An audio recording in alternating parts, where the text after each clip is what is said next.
some researchers think I'm wrong about social media and mental illness.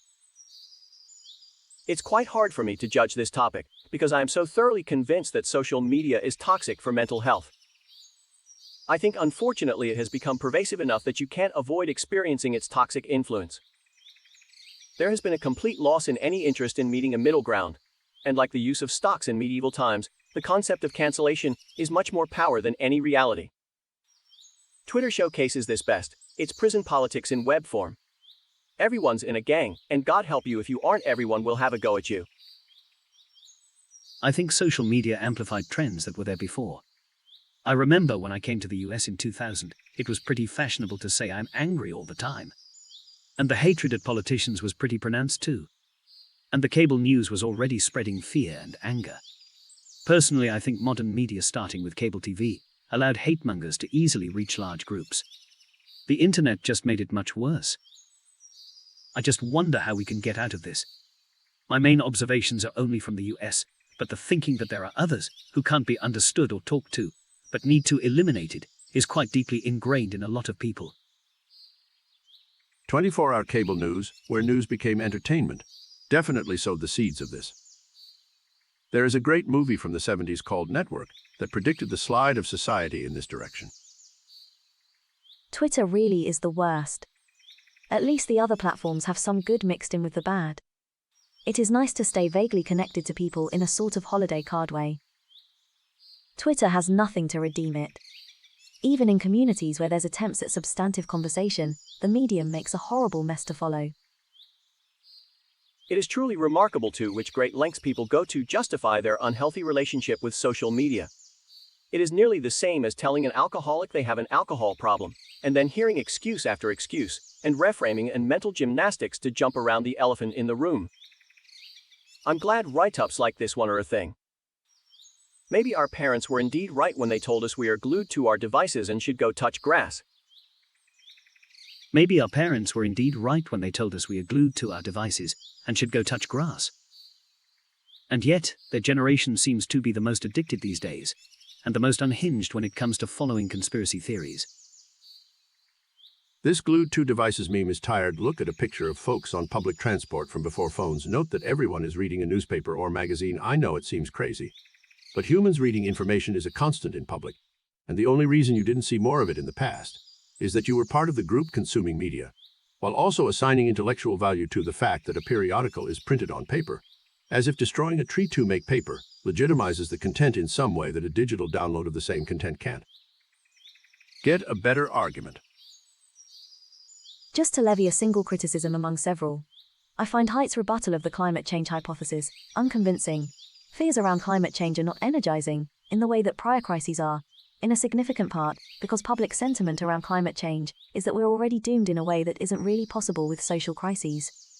Similarly, I don't think most teenage girls were voraciously reading Al Gore in the 1990s. Extensive public awareness of climate change doesn't imply a disproportionate impact on youth, especially when we consider that more extreme weather events, and their reporting, began in the mid-late 2000s. I think Haidt could probably make his argument stronger if he discussed social media as an accelerant, rather than a cause in and of itself. I can't think of any real reason why he doesn't. It makes his argument strictly stronger, and results in the same conclusions, other than ideological ones. He's too baked into his incestuous heterodox world to weaken his claims. The whole activism thing doesn't do a lot anymore, since the social plaza belongs to cooperate and the state. And activism was shown to be easy exhaustible, compared to the endurance of lobbyism, aka cooperate activism. Future frustrated voices will turn straight to violence, and skip this unproductive state of affairs. The social plaza belongs to cooperate and the state. I think it's too easy to just blame corporations and governments for this. They are definitely part in this, but a large part of lack of activism around climate change is also the people themselves who don't want to change. The Netherlands is a great example where in recent elections, nearly half of votes went to political parties that want to reduce response to climate change and other environmental issues. For many people, it's easy to be an activist when the problem is clear and present and the solution has little to no impact on daily life. With climate change, neither are true. Except for the occasional headline of extreme weather, daily life continues, so the problem isn't obvious to everyone. Also, actually doing something about it takes effort, investment from everyone, not just government and corporations. It requires us to travel less, consume less, be more aware of what we consume, and so on.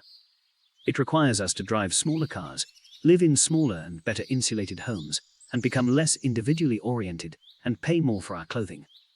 Most people don't want this. They want to continue buying cheap clothing from Primark and fly to NYC for the weekend. I'm personally in the given up hope boat. Even the most environmentally aware people around me pretty much just eat less meat, but they haven't actually changed their ways. So I don't expect the average F-150 driving steak eater to suddenly start changing their ways. Maybe generational change is possible, but even that would have to be a coordinated effort, and I don't see that happening either. Climate change is now climate catastrophism. It's unfortunately many times more doomer today than ever. And while climate itself is not energizing, doing something about it to save the world is because it's simple, even if it's ineffective. A phenomenon like Greta Thunberg wouldn't be possible if it wasn't for that. And wind and solar and Tesla and other avenue that doesn't really do anything other than let us waste a lot of money on ineffective things. Kudos to Mr. Height.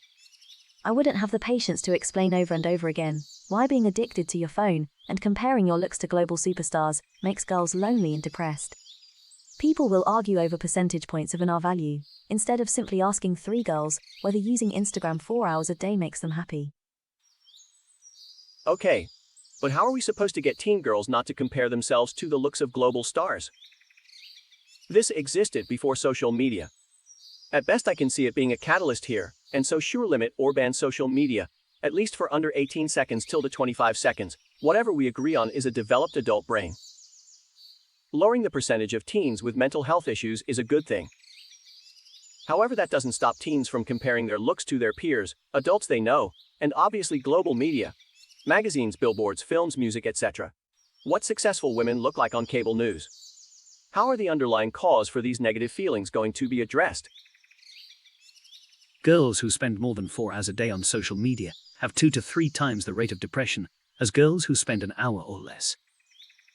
Not that it proves anything, but the converse argument that depressed girls spend more time on social media or online in general should also be examined. If the data could support this thesis to a similar degree, there is no conclusive statement about social media really inducing depression. It isn't just about effect size in my opinion, but I don't see this problem answered. That said, it doesn't need to be depression. There are other venues for negative influences. I am always ready to yell at the cloud for that. Something has to be behind the seemingly coordinated rise in depression among children globally. That's the leading indicator he's using to assess the problem. His argument is that it can't be anything other than social media. You're making the case in the micro scale. What is one person's relationship with depression and social media? And he's arguing in the macro scale. Something has caused depression to spike in children worldwide. What could it be? Something has caused depression to spike in children worldwide. What could it be? Maybe the state of the world around them. Look at the world. Young millennials and General Z have no future. Politicians and boomers are fucking us over in every possible way. The world is running towards a rise of 4.4 degrees Celsius by 2100. We'll never be able to retire. We're in a situation where years of training and a degree still only get you unpaid internships. How could we possibly be happy in such a situation? All social media did was show us we're not alone. In a situation where all the adults around you calmly live in the fire and say this is fine, knowing you're not crazy, knowing you're justified in being worried, is empowering. Does he ever address the inconsistency of warning for years about coddling young people too much, then suddenly pivoting into social media is making our kids mentally unwell? Shouldn't it toughen them up? How does his proposed coddling differ from the bad coddling? Anti-coddling to me is rejecting the notion of participation trophies, emphasizing in a healthy way losing and winning. Pushing through discomfort and, God forbid, seeking out discomfort. Being okay, and perhaps wanting discomfort. Knowing that discomfort is 9/10 a healthy stress that builds you. Not playing the victim. Taking responsibility for your circumstances, no matter how shit of a hand you were dealt. Yeah, it sucks XYZ happened. The answer is to work through it and build from it, not give XYZ power to hold you back. Sometimes things suck, and sometimes things are sad, and that's okay. Common notion in many cultures is you can't know happiness without sadness, light without darkness, etc. Many of these things are better handled in a good upbringing. A stable household which has a motherly figure there to provide you warmth, protection, and love. A fatherly figure that provides structure, pushes you when you have room to do better, and sees potential in you, and sets you up for success. Sometimes people don't have this structure, refer to the above point. It's odd to me some of these things seem outside mainstream rhetoric, but that's the Overton window at work. The coddling one has always been a bad faith argument, a post hoc rationalization for political goals.